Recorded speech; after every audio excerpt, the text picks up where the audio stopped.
বাবা দেখ তো ফোনটার কি হয়েছে, কথা শোনা যায় না। স্পিকার চলে গেছে মা, সমস্যা নেই। আজকে অফিস থেকে আসার সময় একটা স্মার্টফোন 20,000 টাকা নিয়ে আসতো, রাখতেছিলাম। 20,000 টাকা দিয়ে কি করবা? আমার সঙ্গে বললাম না যে ফোন কিনে দিব। অনলাইনে কিছু জিনিস অর্ডার। বাবা তোর মার টেলিফোনটা এনেছিস?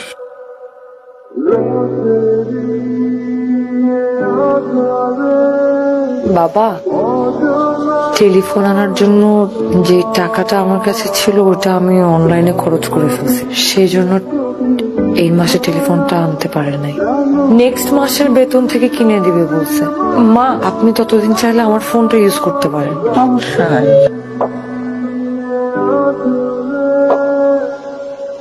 আই শুনো, আমার ফোনে 500 টাকা ফ্লেক্সি করে দিও। আচ্ছা ঠিক আছে। সেবা, তোর মায়ের ওষুধ তো শেষ হয়ে গেছে, তুই অফিস থেকে ফেরার সময় নিয়ে আসিস বাপ। ঠিক আছে। ঠিক আছে মানে তুমি ওষুধ আনবা কোথা থেকে?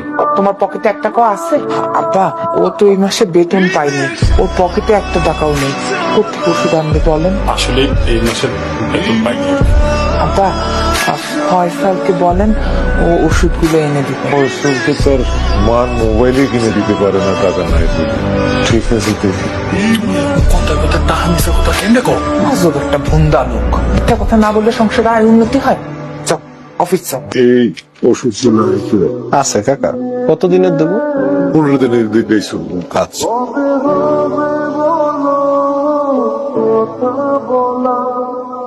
কাকা 2230 টাকা দাম হয়েছে। আমি ওই 2 দিন পরে এসে টাকাটা দিয়ে দেবো। কাকা আমাদের এখানে তো বাকি দেই না। আমি তো এই 4 নম্বর গুলিতেই থাকি, আমি নিজে এসে দিয়ে যাবো, কোনো অসুবিধা নাই। আপনার আমি চিনি কাকা, কিন্তু মালিকের খুব প্রেশার, আমাদের বাকি দেওয়া নিষেধ। দিন করে দিয়ে দেবো, তুমি চিন্তা করো। আচ্ছা ঠিক আছে। তুমি কে বাবা?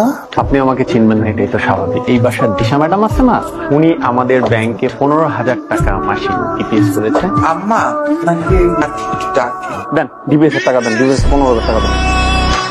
তোমার সাথে আমার একটা কথা ছিল আর কি। এইভাবে ভাড়া বাসায় আর কতদিন? আমি ভাবছি আমরা একটা ফ্ল্যাট নিব। না মানে এখন না, টাকা পয়সা জমায় তারপর একটা ফ্ল্যাট।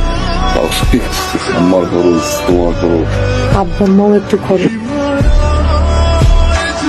না মানে ফ্ল্যাটটা কিনলে তো আব্বা আম্মাও আমাদের সাথে থাকবে না। বড় ভাইরা ডিপিএস খুলছে 15,000 টাকা।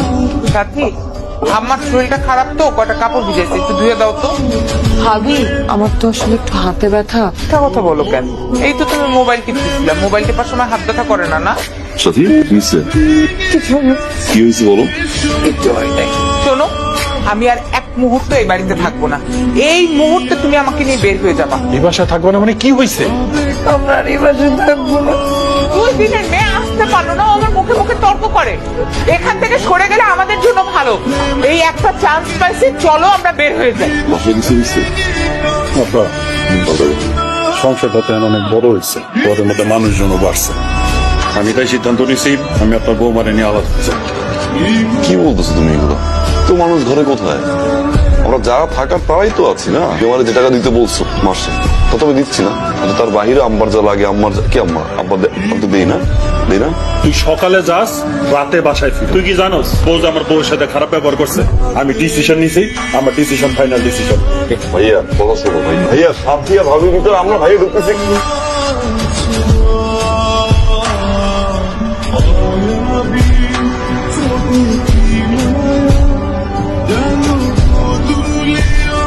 সবই তো বুঝলাম, আপনি এই অবস্থায় চাকরি করতে পারবেন? পারুম স্যার। আপনার বয়স হয়েছে, এই শরীর নিয়ে সিকিউরিটি গার্ডের চাকরি 8 ঘন্টা দাঁড়ায় থাকতে হবে। প্রথম হয়তো একটু কষ্ট, এবং তারপরে অভ্যাস হয়ে যাবে। চাকরিটা আসলে আমার খুব দরকার। আপনার কি ছেলে মেয়ে নাই? আছে স্যার, আমার 2 ছেলে। আপনার ছেলে মেয়ে থাকলে আপনি চাকরি করতে আসবেন কেন? আসলে আমার ছেলেরা যে চাকরি করে তাতে ওদের সংসার চালাইতে তো কষ্ট হয়ে যায়। স্যার আপনি আমার চাকরিটা দেন, আমি যদি না পারি তারপর 2 দিন দেখে আপনি আমার বিদায় দিয়ে দেন। ঠিক আছে, তাহলে কালকে থেকে জয়েন করেন। কি রে, তোরা কই যাস? বুঝলে মানে আব্বা, চলে যেতেছি। তুই যাইস না বাবা। আপনি দেখেন না যে ওই বউ ওর সাথে কেমন ব্যবহার করে? এইভাবে কি এই বাসাতে থাকা যায় না? আমি এই বাসাতে থাকবো না আব্বা, আমি গেলাম।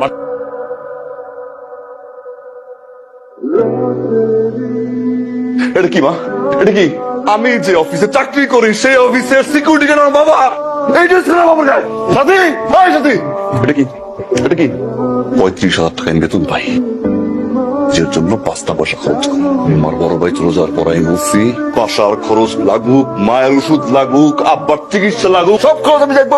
আম্মা বলছিলাম আমি বাবার গায়ে সিকিউরিটি ড্রেস। আমার বাবার গায়ে সিকিউরিটি ড্রেস কেন? আমার অফিসের গেটে আমার বাবা সিকিউরিটি গার্ডের ড্রেস পরে স্যালুট দেয়। ঘরের সব খরচের টাকা আমি তুলে নেই। এই ড্রেস খাবো, হয়তো মার টাকা লাগবে, তা না হলে বাবার টাকা লাগবে। তোর মতো মেয়ের কাছে বলতে পারো না। বেড়া, তুই উঠে যা।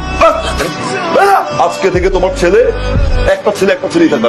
এই, বেড়া, বেড়া, বেড়া, বেড়া, বেড়া। আমি তোর বাপ, আমি এখনো মরি নাই। এই সংসারে যা কিছু হবে আমার সিদ্ধান্তই হবে। আমি অনেক বড় ভুল করে ফেলছি। আমি আপনার আর আমার অনেক অসম্মান করছি। আমাকে মাফ করে দেন, আপনারা মাফ করে দেন।